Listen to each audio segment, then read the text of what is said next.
మీకు వచ్చింది.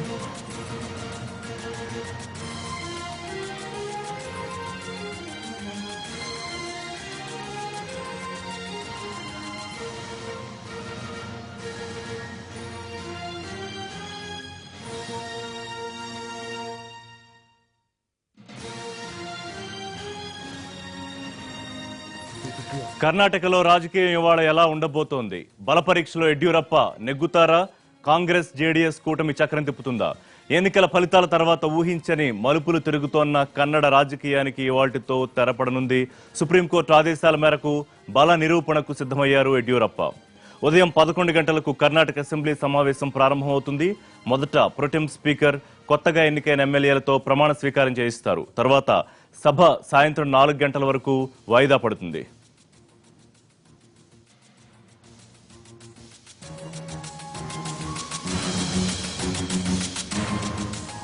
బల పరీక్షకు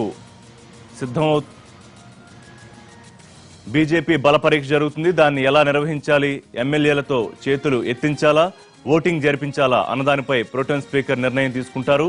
స్పీకర్కు ఉండే అన్ని అధికారాలు ప్రోటెం స్పీకర్ కూడా ఉంటాయి. దీంతో ఆయన తీసుకునే నిర్ణయమే ఫైనల్ అవుతుంది.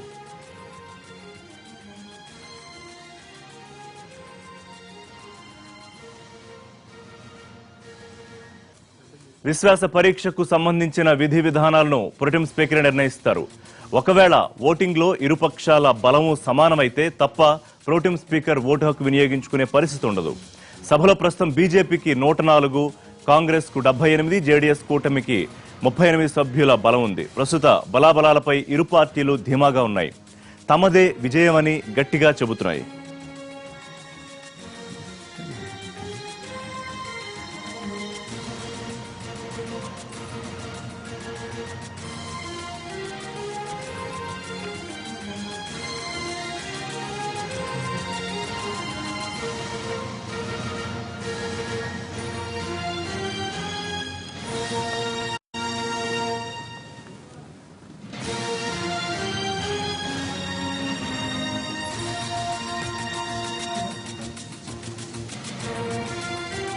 నూట 4 మంది ఎమ్మెల్యేల మద్దతున్న యడ్యూరప్ప బల నిరూపణలో గట్టెక్కాలంటే మరో 7 ఎమ్మెల్యేల మద్దతు అవసరం. ఓటింగ్కు కొందరు ఎమ్మెల్యేలు దూరంగా ఉంటే మ్యాజిక్ మార్క్ మరింత దిగొస్తుంది.